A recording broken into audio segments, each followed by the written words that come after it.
Hi, my name is Nate Hendricks. This is my daughter Evie Hendricks. Evie, wave to the camera.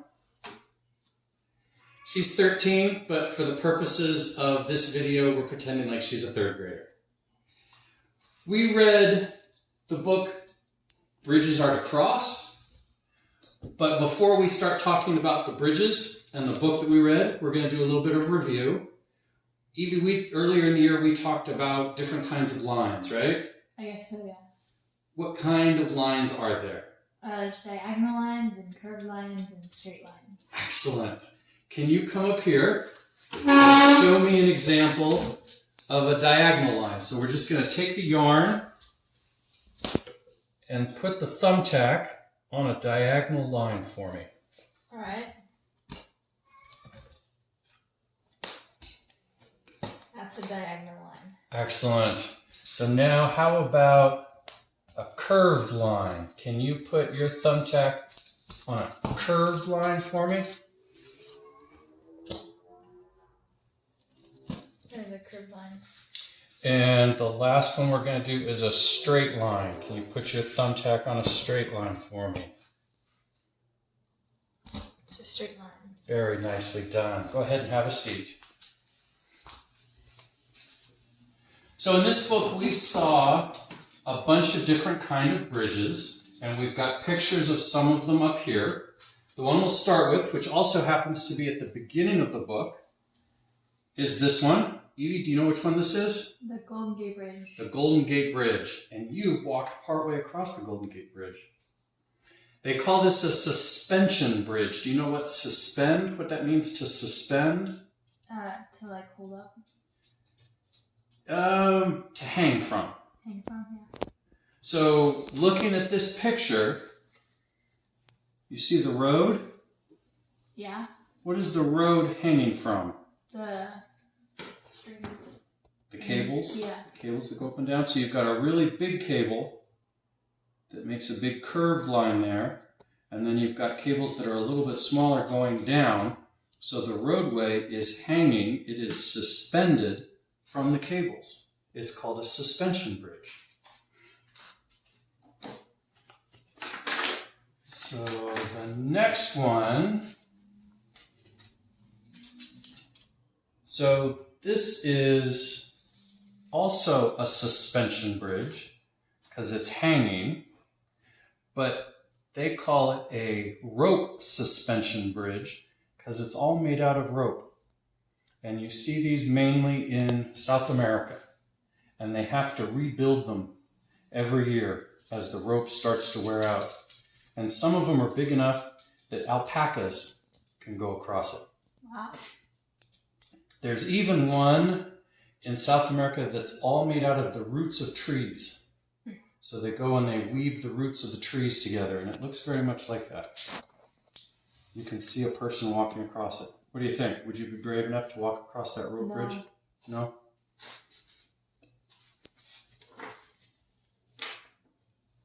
The next bridge is this one down here.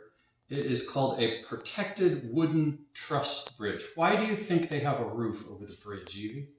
So people can go under there in the rain. Close. The roof isn't to protect the people in the rain. The roof is to protect the bridge from the rain. Because the rain falls on the wooden bridge and then the wooden bridge starts to rot. So if you put a roof over it, the water doesn't get on it and it doesn't rot. They still have bridges like this today, mainly in the eastern part of the United States. You don't see them in California. The only thing that you would see similar to this is if you are driving up to Lake Tahoe and you look way off to the right, you'll see they've built sheds over the railroad tracks to protect them from the snow.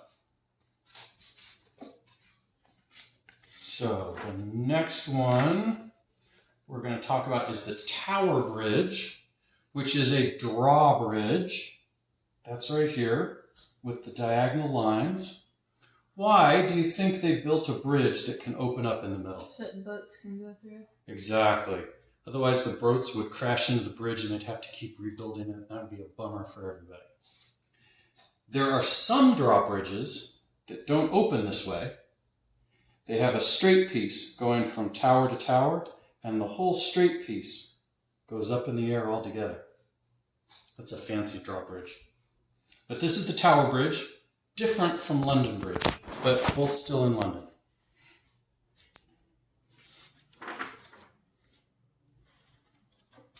This one right here is called an aqueduct.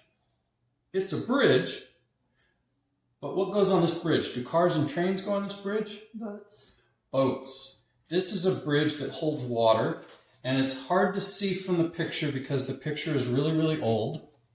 But if you look at the book, you can see there's the river, and there's a boat on the river, and there's no engine on the boat.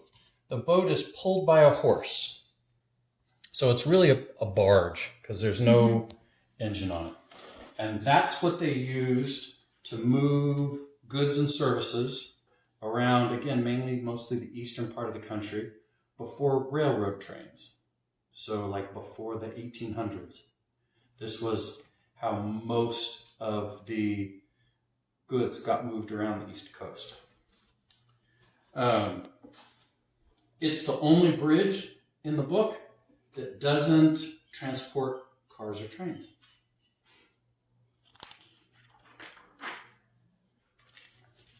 So we also have an example of an aqueduct. This is in Spain.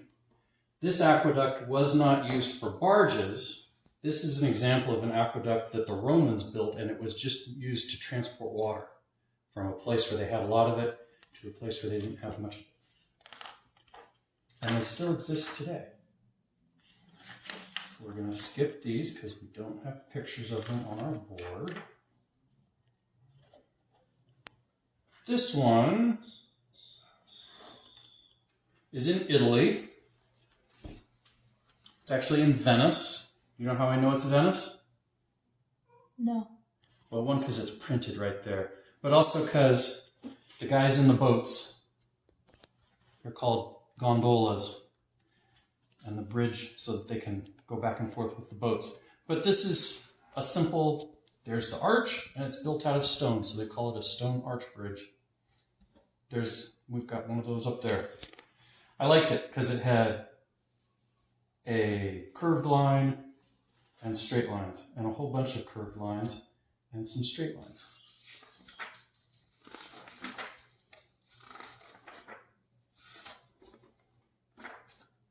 So this one here is the Sydney Harbour Bridge, which it's not a very good picture of it in the book because it is a bowstring arch bridge. And looking at the picture in the book, you really can't tell why it's called a bowstring arch bridge. But if you look here, Evie, why do you think they call this a bowstring arch bridge? Because it looks like a bow and the string part would be where the cars go past. So here's the wooden part, and then there's the string, and you would grab the curved part and pull the straight part where the cars go on to shoot an arrow. So it's not a suspension bridge like the Golden Gate, because here you've got the roadway and it's hanging from the cables. These are all steel girders, which you can see better in the book than in the picture. Mm-hmm. So it's not hanging, this is supporting it. So that's all the bridges that we had on our teaching center. Evie, which was your favorite bridge? I like the bridge with the water and the boat. Why did you like that the best? Because I liked that the boats when I passed it. So this aqueduct fell into disrepair, and it still existed, but it was all filled with dirt, and people used it as a hiking path. But it got turned into a national park, and they refurbished it. And I can't remember off the top of my head how long it is, but if you look up Aqueduct and Maryland, you will see pictures of people in barges riding on the aqueduct. They don't use it to move goods anymore, just use it as a tourist attraction. But it looks really cool. But I liked the old picture better. There were also pictures of the aqueduct in the wintertime when it was completely frozen and there were kids ice skating on it. All right, so now we're going to move on to our activity and we're going to build a bridge, right? Mm-hmm. Excellent. We'll be right back.